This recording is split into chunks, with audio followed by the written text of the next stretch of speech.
अब हम ईरान से जंग के बीच इजराइल के माफीनामे का विश्लेषण करेंगे।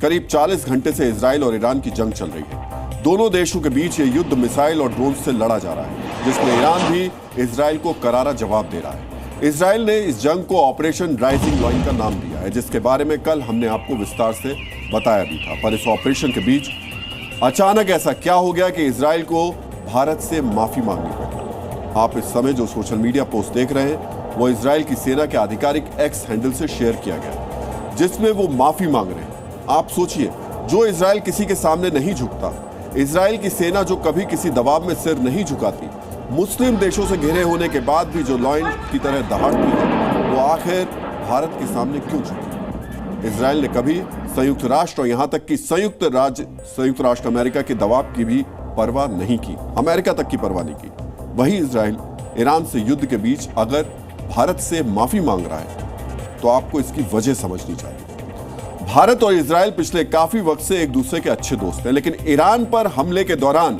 इजरायली सेना के आधिकारिक एक्स हैंडल से सोशल मीडिया पर एक पोस्ट किया गया, जिसमें दिख रहे नक्शे में जम्मू कश्मीर और लद्दाख को गलत तरीके से दिखाया गया।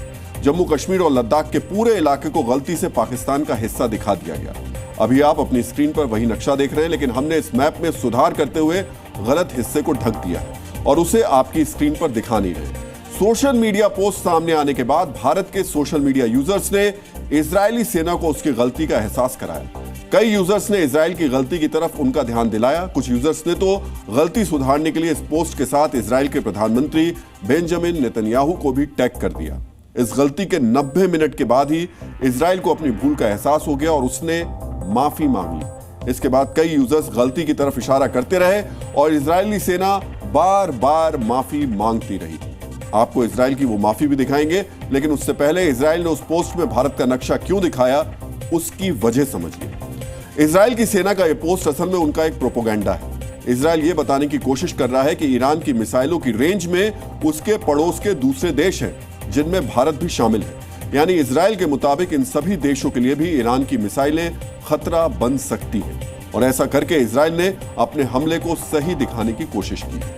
भारत के नक्शे को लेकर इजराइल को अपनी गलती का एहसास होने के बाद उन्होंने सोशल मीडिया पोस्ट करके लिखा कि इस तस्वीर यानी नक्शे की वजह से किसी भी प्रकार की ठेस पहुंचने के लिए वो माफी मांगते हैं। अब तक भारत सरकार की तरफ से किसी प्रकार की आधिकारिक आपत्ति दर्ज कराने की खबर सामने नहीं आई है। हालांकि जम्मू कश्मीर और लद्दाख को लेकर भारत का स्टैंड क्लियर है। यह हमेशा से हमारे देश का अभिन्न अंग रहा है और हमेशा रहेगा। जहां तक बात इजराइल की गलती की है, तो हमारे यहां बुजुर्ग कहते हैं कि अगर कोई सच्चे मन से माफी मांगे तो उसकी गलती को माफ कर देना चाहिए। जी न्यूज़।